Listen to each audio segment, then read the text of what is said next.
balance doesn't really exist. Balance requires your life to be number one equal, which your life is not equal.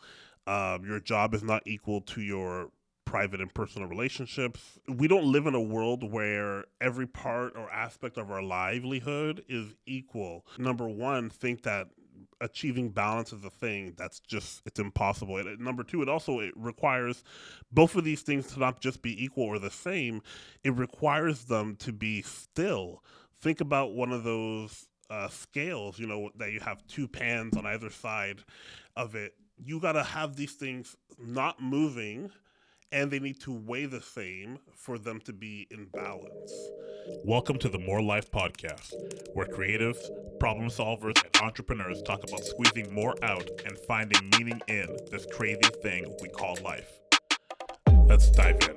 What's going on, guys? Welcome back to another episode of the More Life Podcast. I'm your host. If you're new around here, my name is Bart Anestin. I'm an entrepreneur and the host of this podcast. And if you are not new around here, please do me a favor, hit the like, the follow, the subscribe. If you're enjoying the content that we produce on a regular basis and you want to support us, it really does make a difference. As well as if you can go and leave a 5-star review on wherever you're listening to your podcasts, on Apple Podcasts or Spotify. It really does make a difference and lets other people know about the podcast. Okay, let's dive into our talk for today. We got another solo episode, and I'm super pumped. I'm jazzed. It's late tonight when I'm recording, but I feel really excited. I feel like I've almost had some type of breakthrough in understanding who I am. And I hope that this is able to help you in a way to kind of do some self-discovery and some, future planning and charting as to where your life is going to go. Jumping right in, today we're talking about, I guess, our archetypes. And this is something that we've talked about in passing multiple times. I've always mentioned as one of the, mandatory readings if you're trying to start a business or if you're a creative trying to be an entrepreneur and go that route is E-Myth Revisited. It's a great book, and you can go find it on Amazon or audio book or your library. It's amazing. Um, but it talks a little bit about building a business and understanding who you are. And for me, in where I am right now, the first thing that I'm trying to, I guess, goal set is, what is my consistency rate really going to allow me to achieve in my life? So for me, that's like as a dreamer and as somebody who is trying to be the best version of themselves, the ultimate end goal here is to be some type of, and this sounds audacious to even say out loud, but some type of enterprise, you know what I mean? Where we are dabbling in so many different pieces of technology, of creativity, of entrepreneurship. I have a lot of passions. I have a lot of things that I feel like I can offer the world. And you guys are here on the journey, number one. And number two, I want to be able to reach these goals. And I understand that it is compounded, um, it's compounded, contributions towards those goals.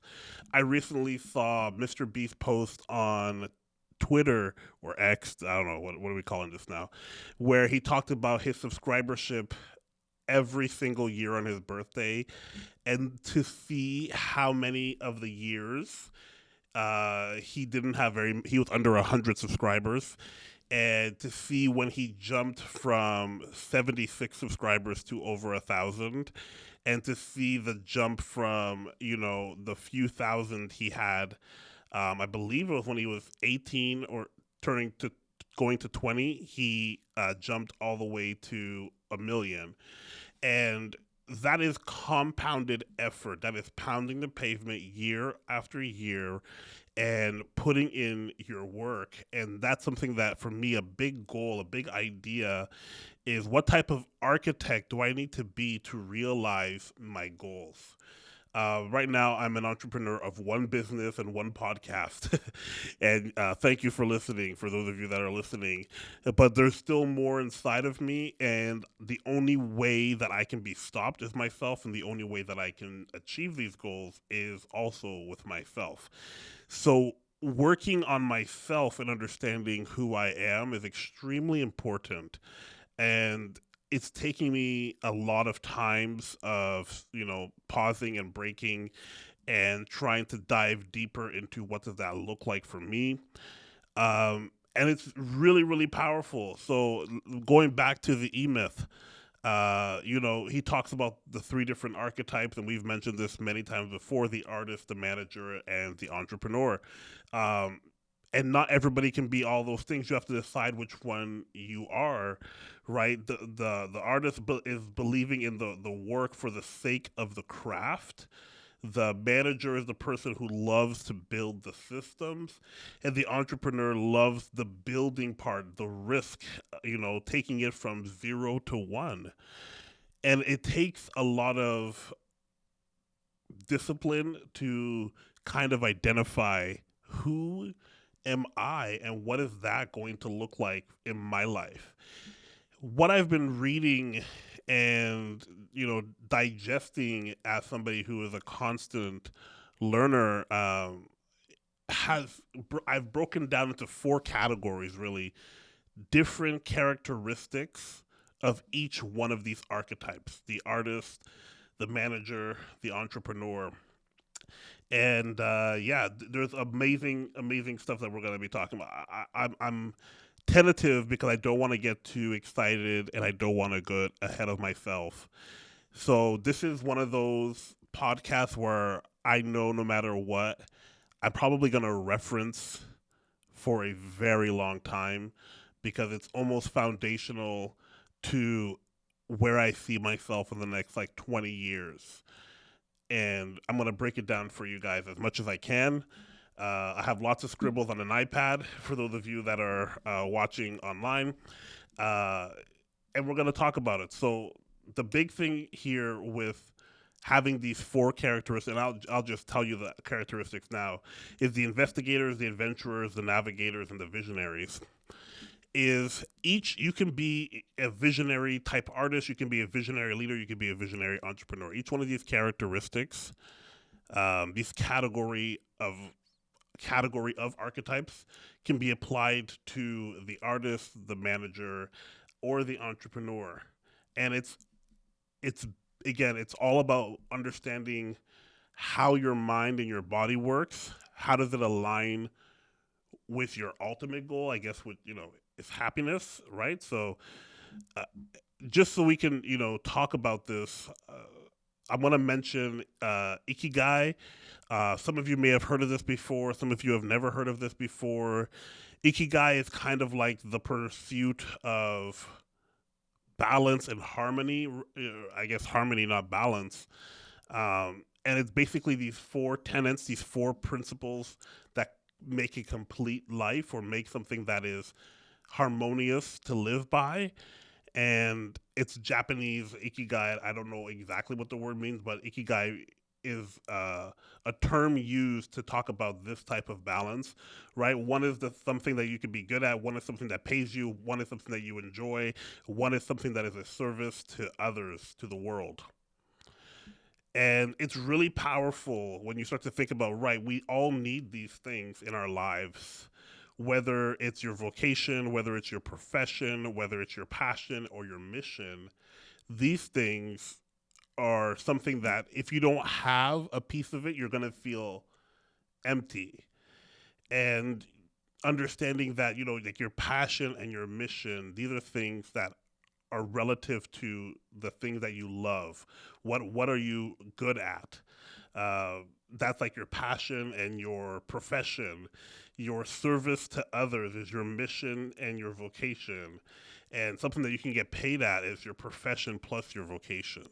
So this is not something that I wrote. This is not something that I invented. This is like a Japanese sentiment, or I don't know what the word is, parable, understanding. It's a word in Japanese that means harmony or having these things can become harmony.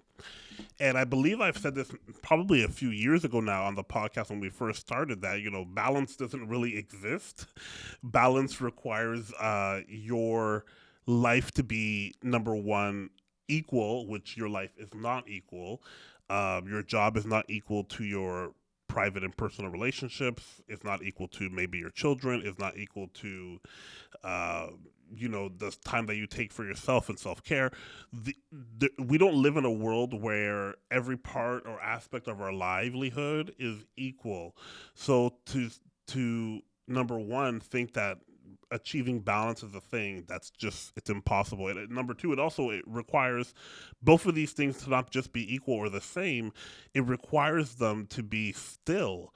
Think about one of those scales, that you have two pans on either side of it. You got to have these things not moving, and they need to weigh the same for them to be in balance. And I don't know who has a life that is stagnant and also equal in all parts. Some days I have time to take care of myself, and some days I have less time to take care of myself. Some days I have enough energy to run around and do a bunch of errands for my life, my family, my kids. Other days I don't have as much energy to do those things. So you can very easily see harmony is the goal, balance is not the goal. There are seasons in life where we are going to be able to go faster, go harder, or go slower, or go be more steady. The only thing that can kill happiness is unmet expectations. And this is something that's really pivotal for entrepreneurs. When you start to grow, you start to grow your expectations. And if it's not in line, I've learned this, okay, when the hard way. If it's not in line with your growth trajectory, you can have expectations that are too hard to meet. And that leads to not being satisfied. That's the ultimate killer of happiness, or ultimate killer of your harmony that you've tried to create in your life. But the moment you have these unrealistic expectations, then you're kind of stuck in a place where no matter what you have is not enough. The host of the podcast Diary of a CEO, Steve Bartlett, he tells a great story of growing up in Botswana, coming to the UK for the first time as a young person, being seated in a plane for the first time. He is in awe, in wonder. How is this metal tube going to take me all the way across thousands of miles to my destination? He's grateful. Fast forward maybe, I think, 10, 15 years, he is on, the original show Dragon's Den, which is what the Canadian show is based off of, and the American Shark Tank.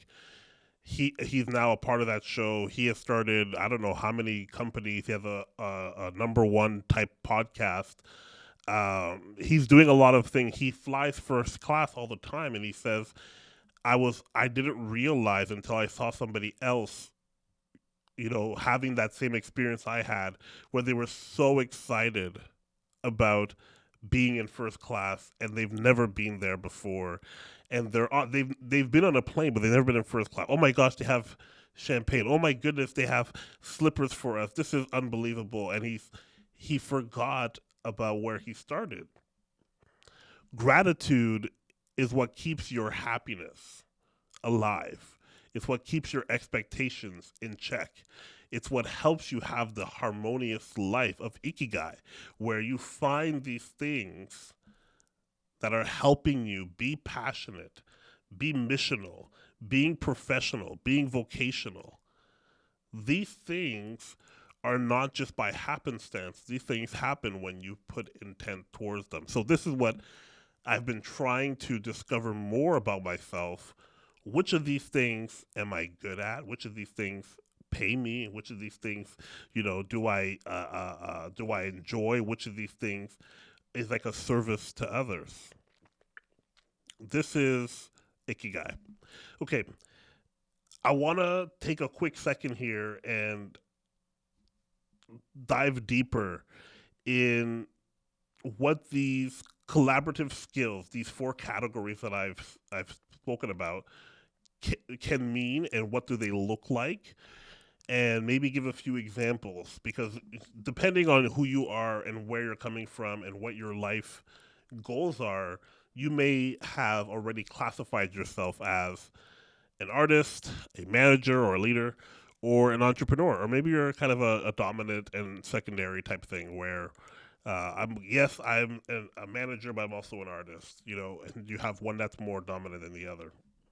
So moving into the four categories, there are skill sets that all of them share, whether you're an investigator, an adventurer, whether you're a navigator or a visionary, it doesn't matter. There are some skills, the communication and collaboration skills, the creativity and innovation skills, critical thinking skills, future orientation skills, opportunity recognition skills, comfortability with risk skills. These are all skills that, again, have a complex mixture to make these different categories.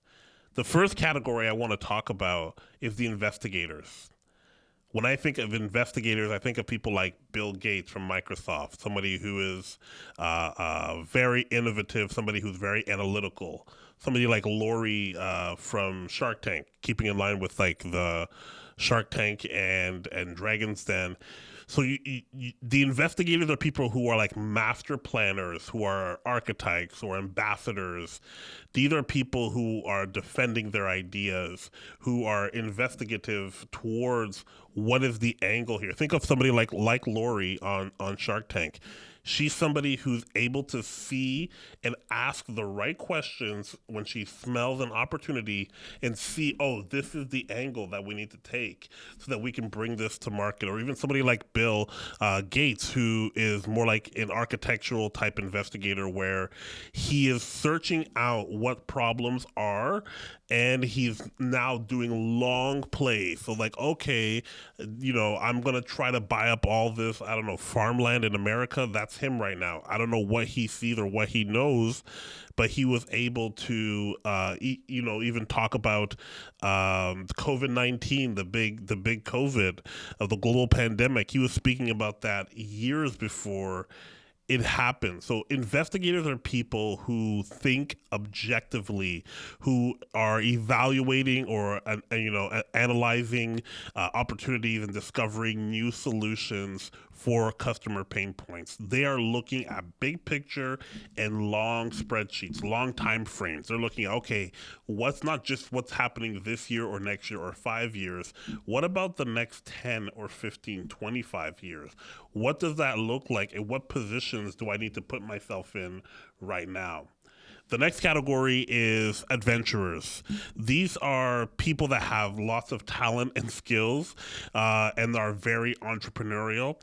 And again, these categories can fit any type of leadership archetype, whether you're the artist, the manager, or the entrepreneur.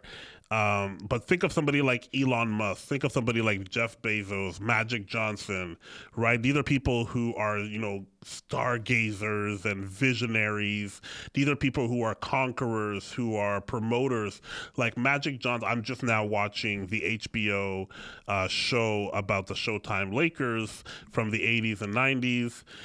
But he's somebody who's like a promoter, somebody who's able to see through the barriers and see what the idea is. These are positive people. These are people who are yes and people. They use their skills to kind of figure out what is the angle that I can best use and how can I get there the most ideal way. These are not people who are concerned about risk, or they don't have necessarily the type of skills to help them with the risk. They're more thinking bigger picture.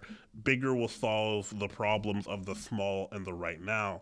Think of somebody like Jeff Bezos, right? Somebody who's looking so far ahead.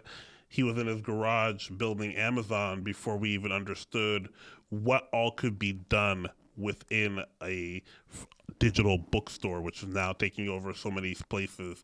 Or Elon Musk, I don't even have to say, right? He's somebody who's a disruptor, who is an adventurer. He is somebody who is, I'm looking so far ahead and trying to position myself.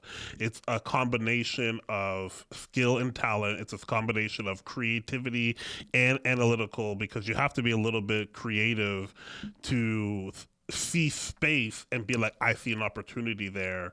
And it's not just small customer pain points, but he's looking at global scale pain points and figuring out why is it this way and what can we do to fix it. So these are people who are adventurers, right? Who are taking big risks. And then you got to think about the navigators. These are the people who take life by storm. They take their industry by storm. Think of the Venus and Serena Williams sisters, or Sean P. Diddy Combs. Sean Combs in 95, 96 really figured out a way to break through the barriers of the music industry. He was a trailblazer. You got to think of people who are, can climb mountains, who are groundbreakers, who are pathfinders. These are explorer type people. These are people that have huge abilities to spot opportunities, and they find innovative ways to capitalize on them, right? So like I was just mentioning, Diddy, there was lots of restriction and restraint on what hip-hop music can do in mainstream, and he saw the opportunity that music that got played in radio got played in clubs, and if you got that cycle going big enough, then you can get main radio. Main radio got you awards or nominations for Grammys. So there's a whole trajectory that he was able to see. Oh, if we get female vocalists to sing on our hip hop songs, then it's more likely to get played in the clubs. The clubs, people that go to clubs are going to request it on radio. Radio play will then grow so big that it won't just be on urban or black radio, but that it will go on mainstream. He was able to see those steps. The same thing with the Venus and Serena sisters. They were able to capitalize on opportunity, and they understood that together they were better, and they knew when to manage their risks and when to collaborate. That takes people who are able to navigate tricky waters and understand that it's not going to be easy, but if we hedge our bets and we take a little bit from here and put it there, we're going to make it on top. That's the navigators. And then lastly, there's the visionaries.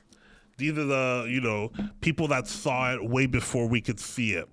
They establish new ways of thinking or great ideas that are like, how did you ever come up with that? These are the people that are the what ifs people. What if we just, had all your music in your pocket at one time, right? So you think of somebody like Steve Jobs, think of somebody like Damon John, right, for FUBU, just kind of flipping everything on its head. Or even somebody like Sarah Blakely from Spanx. She was able to just flip it on the whole industry of what materials and what people actually want and how to market it appropriately. This is how they ensure success. And people who are visionaries, these are game-changing type people. I can't think of her name. I'm so sorry, but she left Twitter and started Bumble. She flipped the entire industry on its head. She got a lot of hate for it. People, game changers, people that are tacticians, that are influencers. Think somebody like Oprah Winfrey. These are the people who they just see ideas everywhere, and there is no limit to how far it can go. So all of these things have been playing in my mind. Okay, because in my mind, I'm the entrepreneur in terms of the archetypes. And then within these categories, I'm trying to decide and see what are the traits or the things that I need to focus on so that I can make the greatest impact that aligns with who I naturally am. I don't want to be the person who is fighting to be something that they're not. One thing all of these people that I mentioned, all the way from Elon Musk to, Venus and Serena Williams, they were uniquely themselves. They didn't try to do it any other way but by doing it their way. And this is the question that you have to ask yourself too. What type of archetype am I, and what type of category am I in? Who am I here? And how do I dig deeper? If I'm this type of person, if I'm a visionary, what type of other people do I need in my life for my business idea to be a success? What type of person or career will be a good fit for me right now? What type of role do I need to look or pursue so that I can be the best version of who I am? There's not one box type fit all. There's not one box fit all type of mentality here. This is about self-discovery and about understanding, how do I get to my ikigai? How do I get back to the basics? Figuring out who I am, figuring out what am I good at, what do I enjoy, what service do I have to others. We have to be in a place that protects our basic needs. And for a long time, we think basic needs is like physical things we need to just be okay. But there are personal, emotional, spiritual things that also are required for creative entrepreneurs to be okay. And I'm starting to take this even more seriously, of understanding when a cup is full and when a cup is empty, and the practice of filling your cup and purposely depleting it. When you fill a cup, you are taking in something that is going to help you feel more in line with your true life's purpose. Some people call that faith or religion. Some people call that meditation. Some people call that mindfulness. Some people call that reading or going for walks or being in nature. But you have to do something that is replenishing you, where you are learning, where you are developing, where you are pursuing. And then there is the execution. There is the intentional emptying of that cup. What are you pouring into? What is something that is a service to others? What is something that you enjoy that you can do that is for the world? Because your mission and your vocation can help you accomplish those things. Your passion and your profession can help you accomplish those things. We are all good at something, and we all deserve a happy and harmonious life. But we have to choose these things. And sometimes there is a plight of entrepreneurship where you feel like, I'm meant to be tortured. This is supposed to be a grind. Yes, it is a grind, but you don't have to sell your soul for this grind. There has to be a way that we do this in a more honest way. The path is not the same for all of us, but at least we can agree on this thing. All of us deserve to find that harmony and deserve to live a life of gratitude. So here's what I want you guys to think about. Which archetype describes you? Which thing is making you think, I wonder which one I am, and how can you dive deeper into that? Maybe take a few minutes and just do like a brain dump, just write for like 10 minutes. Put a timer on it for 10 minutes and just write about the different things you heard in this show.